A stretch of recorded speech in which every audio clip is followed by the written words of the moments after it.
성경 말씀 열왕기상 20장 35절부터 21장 10절 말씀까지 찾으신 줄 알고 저와 여러분이 한 절씩 번갈아 가면서 교독하고 마지막 절은 함께 읽도록 하겠습니다. 열왕기상 20장 35절 말씀입니다.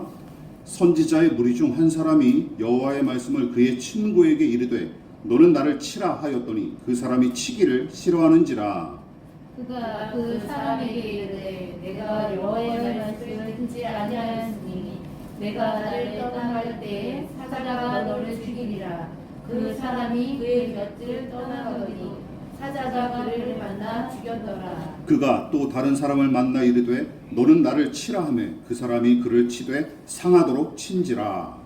선지자가 가서 수건으로 자기의 눈을 가리어 변장하고 길가에서 왕을 기다리다가 왕이 지나갈 때에 그가 소리질러 왕을 불러 이르되 종이 전장 가운데서 나갔더니 한 사람이 돌이켜 어떤 사람을 끌고 내게로 와서 말하기를 이 사람을 지키라. 만일 그를 잃어버리면 내 생명으로 그의 생명을 대신하거나 그렇지 아니하면 내가 은 한 달란트를 내어야 하리라 하였거늘. 종이 이리저리 이를 볼 동안에 그가 없어졌나이다. 이스라엘 왕이 그에게 이르되 내가 스스로 결정하였으니 그대로 당하여야 하리라. 그가 급히 자기의 눈을 가린 수건을 벗으니 이스라엘 왕이 그는 선지자 중에 한 사람인 줄을 알아본지라. 그가 왕께 아뢰되 여호와의 말씀이 내가 멸하기로 작정한 사람을 내 손으로 놓았은즉 내 목숨은 그의 목숨을 대신하고 내 백성은 그의 백성을 대신하리라 하셨나이다. 이스라엘 왕이 근심하고 답답하여 그의 왕궁으로 돌아가려고 사마리아에 이르니라. 그 후에 이 일이 있으니라. 이스라엘 사람 나봇에게 이스라엘 포도원이 있어 사마리아의 왕 아합의 왕궁에서 가깝더니 아합이 나봇에게 말하여 이르되 내 포도원이 내 왕궁 곁에 가까이 있으니 내게 주어 채소밭을 삼게 하라. 내가 그 대신에 그보다 더 아름다운 포도원을 내게 줄 것이요 만일 내게 좋게 여기면 그 값을 돈으로 내게 주리라.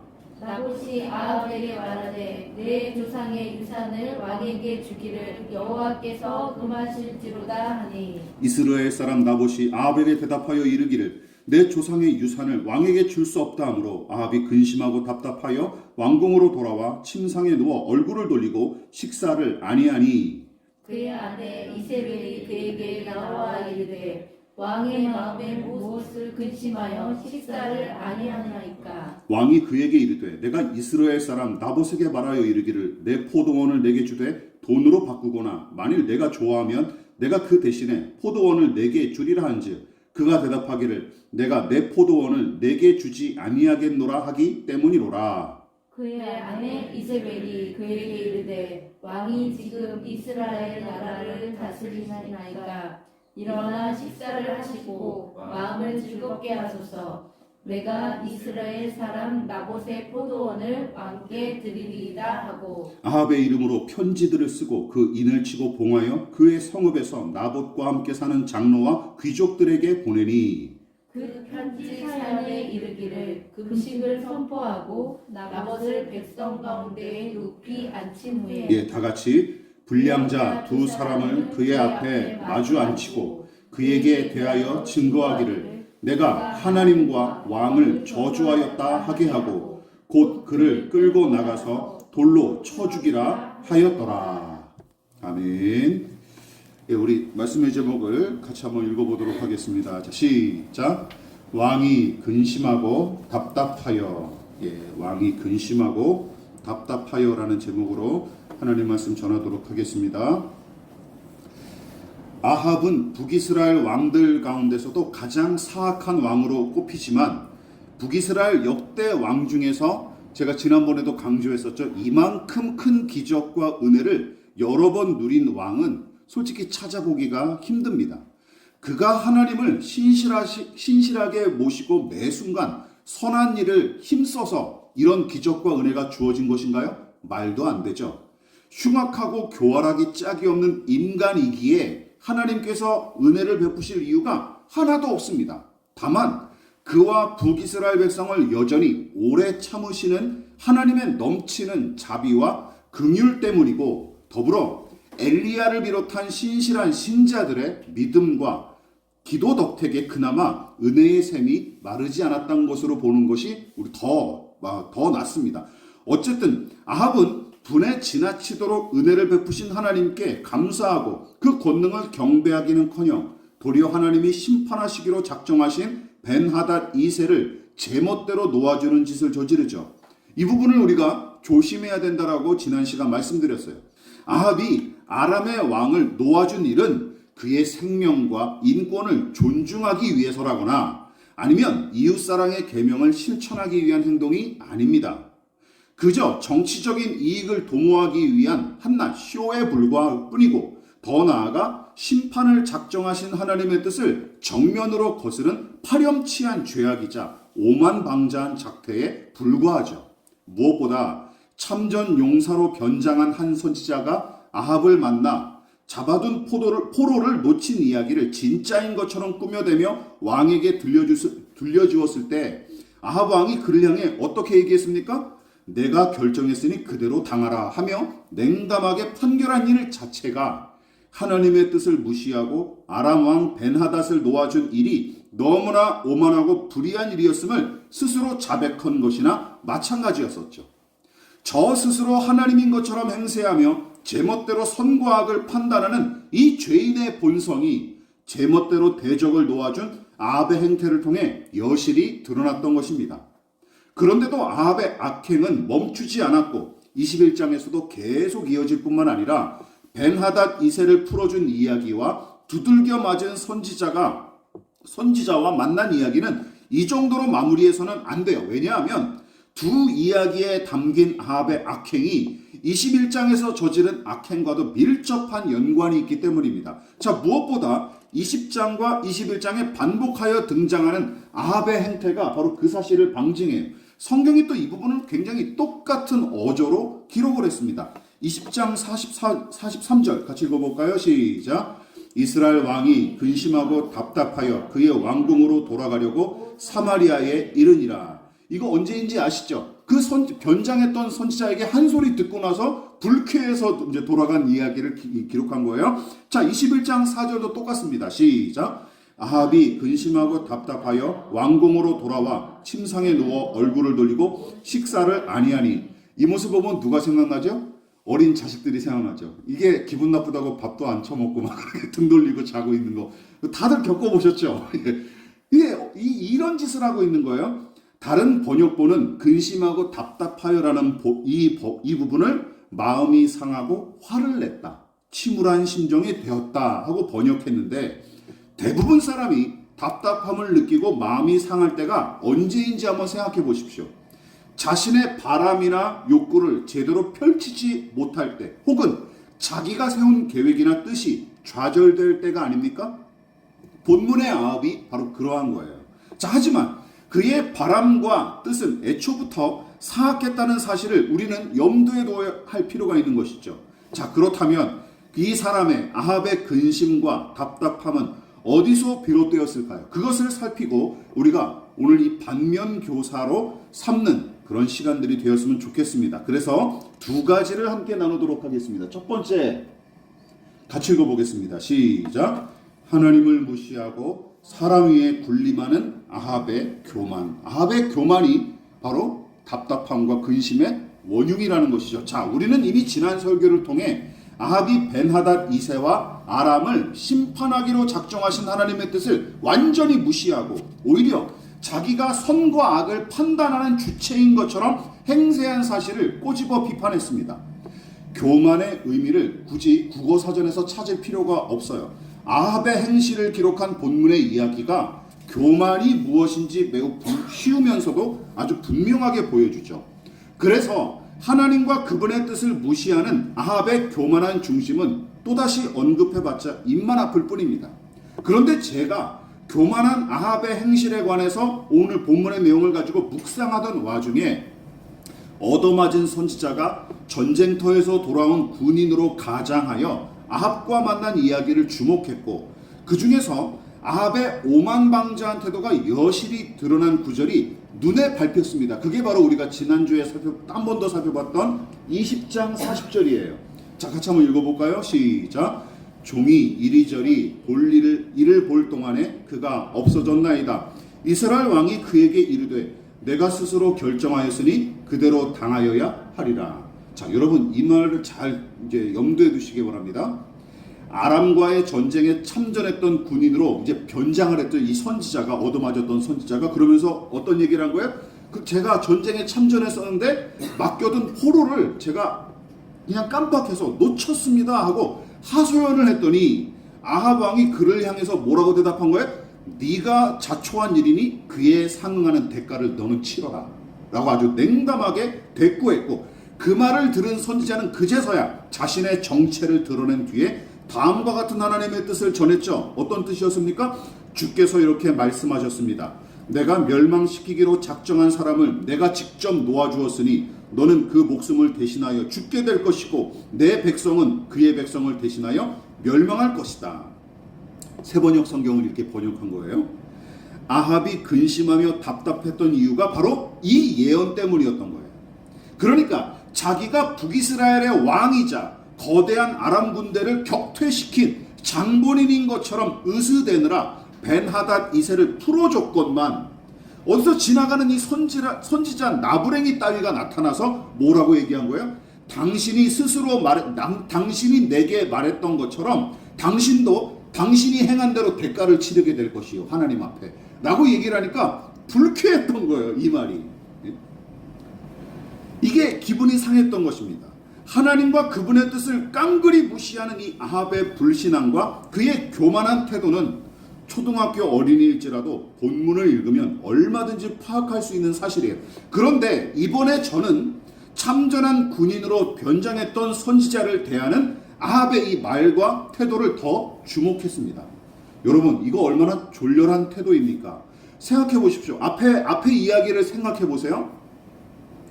여러분, 전쟁을 일으킨 원흉이자 아합과 그의 신하들을 노골적으로 모욕했던 아람 왕 벤하닷 2세는 아합이 어떻게 했어요? 승리한 다음에 내 형제라고 부르면서 자기 수레에 태우면서까지 극진히 대접을 하죠. 이 원수를 그렇게 극진히 대접하고 포용을 해버립니다. 정치적인 쇼지만. 그럼 비록 연극에 불과할지언정, 그런데 자기 백성이 전쟁에 참여하여 목숨을 걸고 싸우다가 저지른 이 작은 실수에 대해서는 어떻게 하는 거예요? 한치의 용서나 용납조차 하지 않고 뭐라고 대답했어요? 대가를 치러라고 냉담하게 대접한 거예요. 웃기죠? 이것 자체가 너무 괴리가 크잖아요. 일관적으로 다 품어주던가 아니면 다 심판해버리던가. 그게 아니라 진짜 베나닷은 그냥 친절하게 그렇게 포용하고, 원수인 베나닷은 친절하게 아주 포용해버리고, 그리고 자기 백성이잖아요. 이 선지자가 참전 용사로 변장을 하긴 했지만 어쨌든 그 상황에 대입해주면 이 사람 그의 백성이고 게다가 전쟁까지 참전해서 헌신했던 사람 아닙니까? 그런데 포로 하나 놓쳤다고 너는 대가를 치러라, 죽어라 라고 얘기한 것이죠. 강자 앞에서는 약하고 약자 앞에서는 센 척하기 일수인 그의 저급하고 교활한 생리를 고스란히 보여주는 것이죠. 그뿐만 아니라 백성을 자기 발 아래 두고 군림하거나 아니면 소모품처럼 이용할 대상으로만 바라보는 이 아합의 교만한 중심이 이 대답에도 고스란히 드러나는 거예요. 이 부분이 참 중요합니다. 여러분, 왜냐하면 교만이라고 하는 이 상태를 판가름하는 좋은 잣대를 우리에게 제공해 주기 때문이죠. 여러분, 솔직히 보이지 않는 하나님을 향해 교만한 사람이 누구인지 분간하는 일은 쉽지 않습니다. 그렇지 않습니까? 하나님 보이지 않으시니까 이게 쉽지가 않아요. 당연하죠. 하나님은 우리 눈에 보이지 않는 분이시고 그 존재 자체와 일하심을 가늠하는 일도 여간 어려운 일이 아닙니다. 그러나 사람에 대한 것은 다르죠. 보고 듣고 만질 수 있는 존재일 뿐더러 그나마 하나님보다 소통도 더 손쉬운 까닭에 한 사람의 내면과 그 중심은 타인에게 내뱉는 말과 그를 대하는 태도를 살펴보면 얼마든지 분별이 가능해요. 그렇지 않습니까? 무엇보다 사람은 속일 수 있을지언정 하나님은 속일 수 없습니다. 그렇지 않습니까? 다윗이 그 사실을 다음과 같이 고백했죠. 아주 멋진 말씀이에요. 같이 읽어볼까요? 시작. 여호와께서는 높이 계셔도 낮은 자를 굽어 살피시며 멀리서도 교만한 자를 아심이니이다. 서울에 가면 서울에 어떤 굴을 가든지 다 보이는 건물이 하나가 있죠. 뭐죠? 롯데월드 타워. 네, 롯데타워 그거. 예, 기둥처럼 불쑥 솟아나고 있지 않습니까? 경기도 다른 지역에서도 보인다 그러더라고요. 하남시에서도 보인다 그랬었나? 하여튼 교만한 자는 하나님이 멀리서도 다 알아보시는 거예요. 근데 낮은 자는 하나님께서 아무리 높이 계실지라도 자기를 겸손히 낮추는 자는 또 그 사람도 다 알아보신다. 얼마나 멋진 말씀입니까? 생각해 보십시오. 아합이 벤하닷 2세를 극진히 대접하고 놓아주었을 때 어떤 일부 백성은 이렇게 왜 저러지? 하고 생각했을 테지만 대부분 백성은 어떻게 생각했을까요?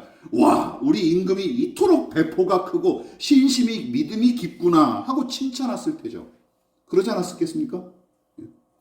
이처럼 하나님을 향한 겸손과 교만은 분간하기가 쉽지 않은 까닭에 남을 속이기가 쉽고 또한 저 스스로 속아 넘어가는 경우가 허다합니다. 그러나 남을 대하는 태도와 내뱉는 언어 습관은 내내 연극하기가 쉽지 않고 은연중에 드러나기 마련이죠. 그래서 분별하기가 더 쉬워요. 무엇보다 여러분, 이스라엘 역대 왕들이 신하와 자기 백성을 어떻게 대했는지 떠올려 보면 금방 답이 나옵니다.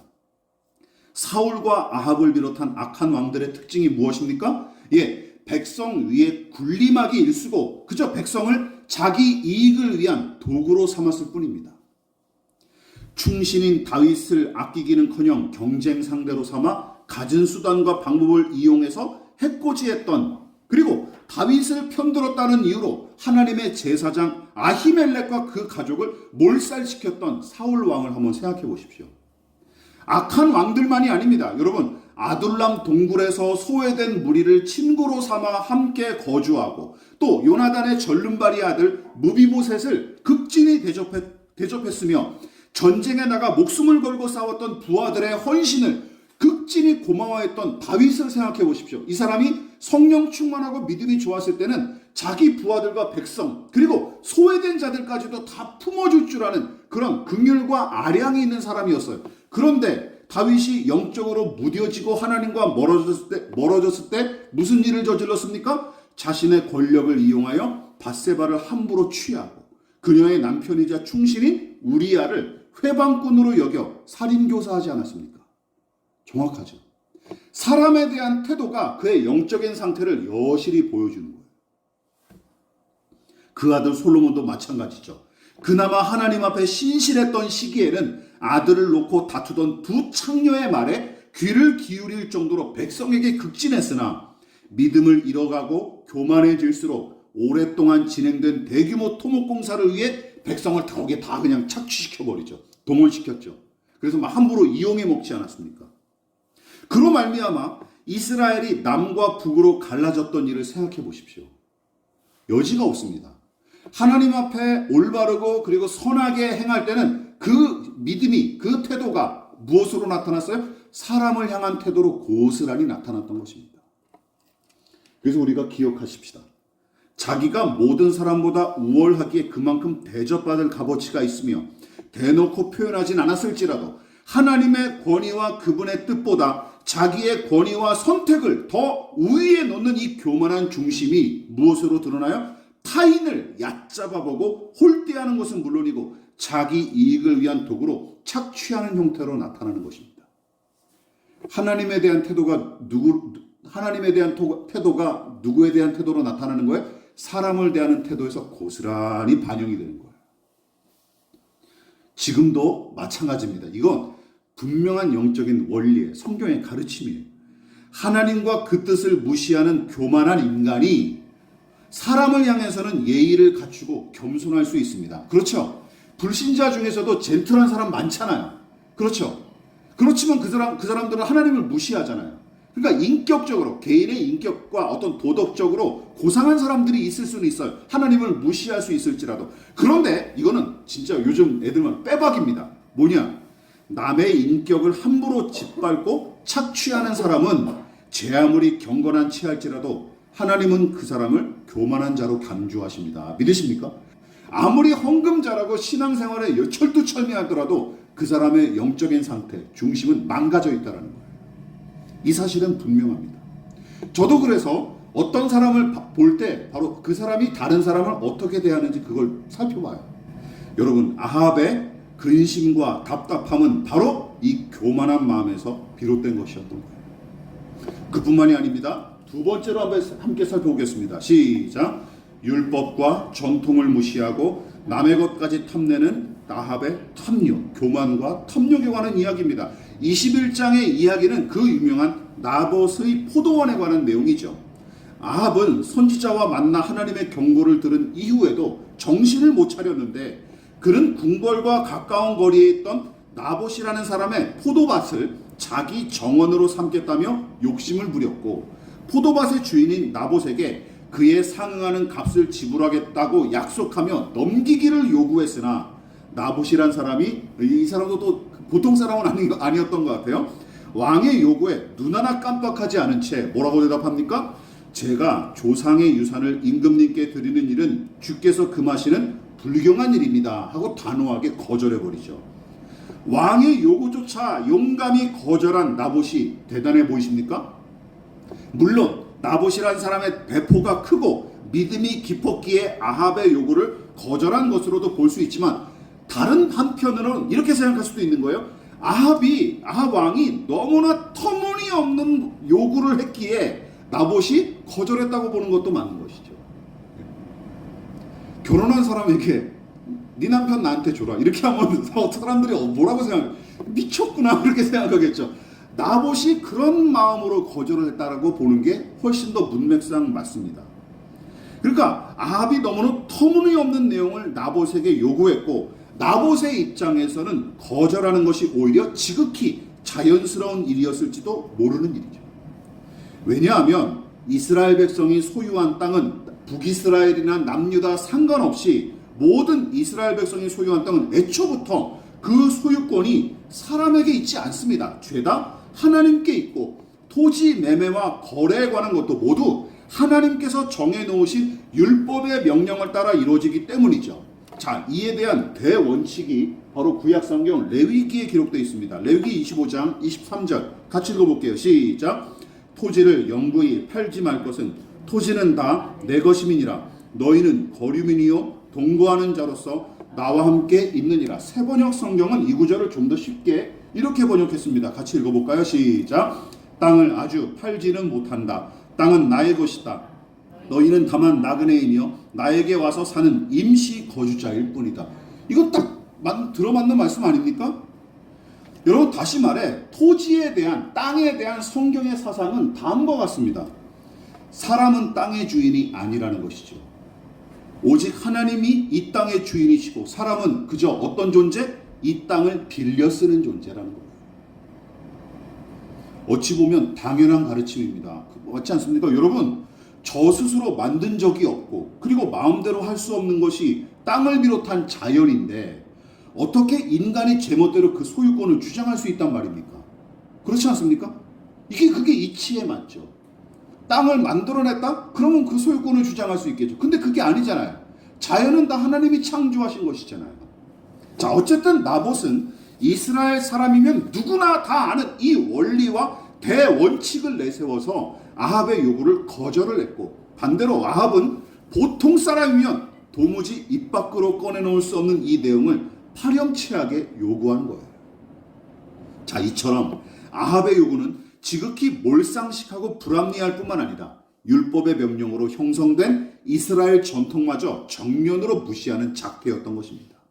그런데도 아합은 말도 안 되는 이 요구를 거절당했다는 이유로 근심하고 심히 분개했던 것이죠. 그리고 밥도 안 먹고 침대에 누워서 막 벌벌 떨었던 거예요. 웃기죠? 어린애 같지 않습니까? 유아적이죠? 예.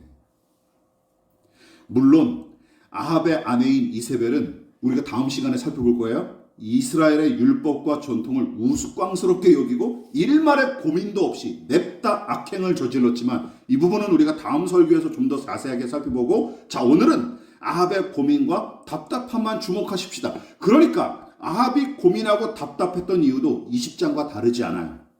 자기가 온 이스라엘과 아람까지 장악한 최고 권력자인 줄 알았으나 변장한 한 선지자가 시비를 거는 바람에 화가 났던 것처럼 이번에도 자기가 바라고 원하는 대로 다 차지할 줄 알고 나봇의 포도밭을 요구했으나 한낱 포도밭 주인에 불과한 작자가 그의 황당한 제안을 대차게 거절당한 것이 못마땅해서 몸져 누웠던 것입니다. 이 꼬락서니가 어떻습니까? 철딱서니 같지 않습니까?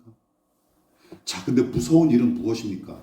그 철딱서니가 그냥 평범한 한 사람이면 괜찮은데 일국의 지도자라는 사실이죠. 이게 무서운 겁니다. 이게 무서운 거예요. 그래서 함부로 자리 탐내지 마십시오. 능력이 안 되면 안 하는 게 차라리 이 사회에 도움을 주는 거예요.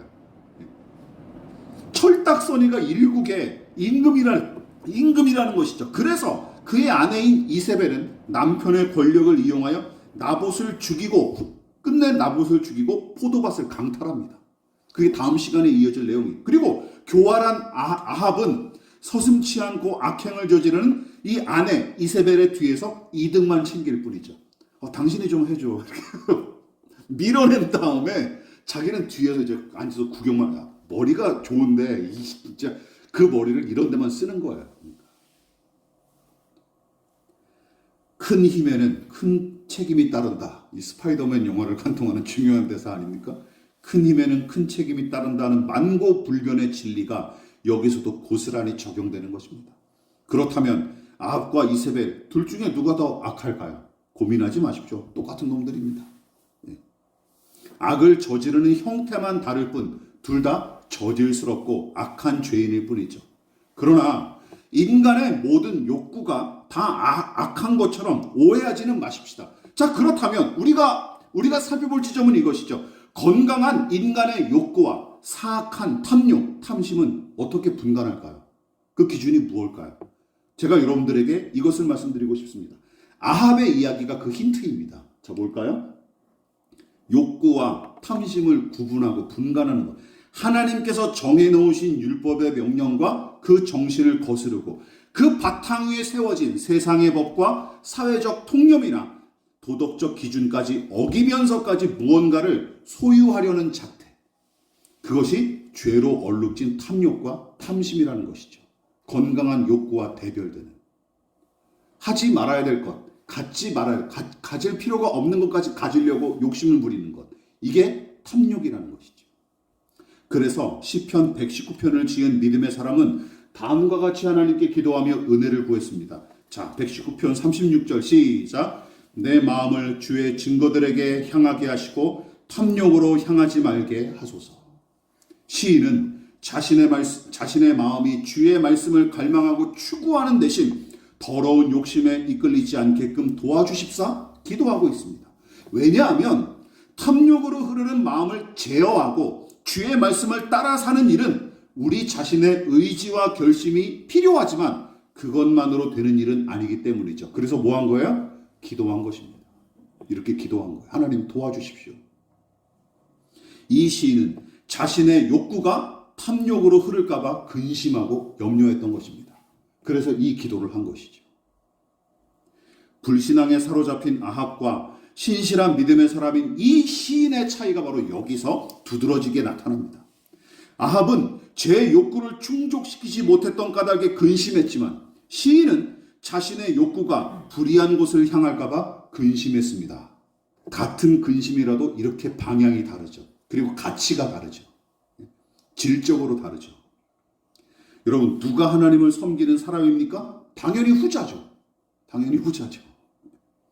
그러나 요즘은 자신의 욕망과 야심을 기어이 쟁취한 사람을 가리켜 뭐라고 부르죠? 성공한 인생, 가치 있는 삶으로 평가하고 심지어 기독교 신자임을 자처하는 사람들마저 수단 방법을 가리지 않고 목표 달성에 성공한 사람에게 뭐라고 어떤 칭호를 갖다 붙여요? 성령 충만한 사람, 하늘의 복을 받은 사람, 좋은 믿음을 가진 사람 등을 운운하며 칭송에 맞지 않습니다.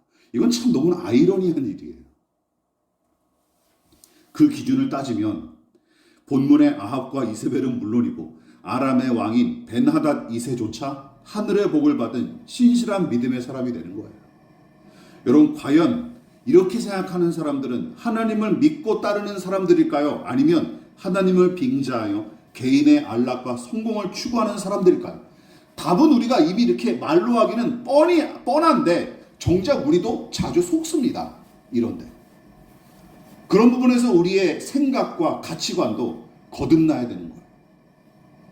말씀을 마무리하도록 하겠습니다. 이처럼 오늘은 아합이 교만과 탐심에 젖은 마음으로 말미암아 근심하고 답답해하는 모습을 살펴봤습니다. 무엇보다 그의 근심과 답답함은 믿음 안에서 발생한 갈등이 아닐 뿐더러 선한 일을 도모하기 위한 일과도 아무런 상관이 없었어요. 오히려 불신앙에 사로잡힌 상태에서 제멋대로 불의한 짓을 저지르려다가 하나님이 보내신 선지자와 율법의 명령에 발목 잡힌 이 상태를 못마땅하게 여겨서 근심하고 답답해한 것이 전부였습니다. 아, 왜 내 맘대로 못해? 이러면서 근심하고 답답해했던 것이죠. 그러나 아무 근심이나 걱정이 없는 것도 문제입니다. 왜냐하면 어딘가에 도취되어 부조리한 현실을 제대로 인식하지 못한 상태이거나 어떤 변화조차 허용하지 않고 안주한 채 의도적으로 성장을 멈춘 경우가 허다해서죠. 아무런 근심이나 걱정이 없는 상태는 그냥 이 상태는 그냥 요 상태에서 그냥 내게 주어진 평안과 그런 이득을 그냥 지키는 데만 급급한 거. 신자의 삶이 과연 이래야 될까요? 저는 아니라고 봅니다. 그래서 근심하기를 촉구하는 가르침도 성경에 기록되어 있어요. 우리 마지막 구절 같이 한번 읽어볼까요? 고린도서 7장 10절입니다. 시작. 하나님의 뜻대로 하는 근심은 후회할 것이 없는 구원에 이르게 하는 회개를 이루는 것이요 세상 근심은 사망을 이루는 것이니라. 사도 바울은 근심하는 이 마음이 겉으로는 똑같아 보일지라도 하나님의 뜻대로 하는 근심과 세상 근심이 엄연히 다르다고 지적합니다. 여러분, 하나님의 나라와 그의 의를 먼저 구하고 그 믿음의 좁은 길을 걷다가 맞닥뜨리는 근심을 경험해 본 적이 있으십니까? 하나님의 공의와 사랑과 섭리를 온전히 신뢰하지 못한 채 지극히 나약하고 부조리한 나 자신에 대한 근심, 하나님 없이 미쳐 돌아가는 세상과 방황하는 영혼들에 대한 근심, 슬픔과 아픔으로 도배된 시간을 그저 근근히 버티며 살아가고 있을 뿐만 아니라 이미 지옥과 다를 바 없는 고통을 끌어안고 사는 이웃들에 대한 연민과 근심, 죽어가는 모든 것들에 대한 근심. 윤동주 시인이 그렇게 노래했었죠.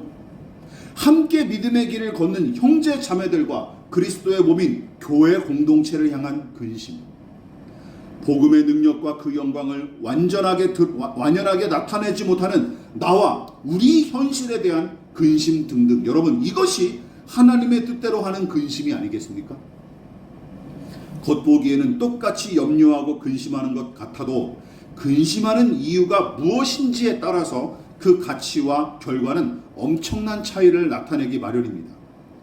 여러분, 마지막으로 여러분들은 무엇 때문에 근심하고 계시는지 생각해 보십시오. 여러분을 답답하게 하는 문제는 무엇입니까? 하나님 앞에 한없이 부족하고 모자란 자신을 보고 근심한 적이 있으십니까?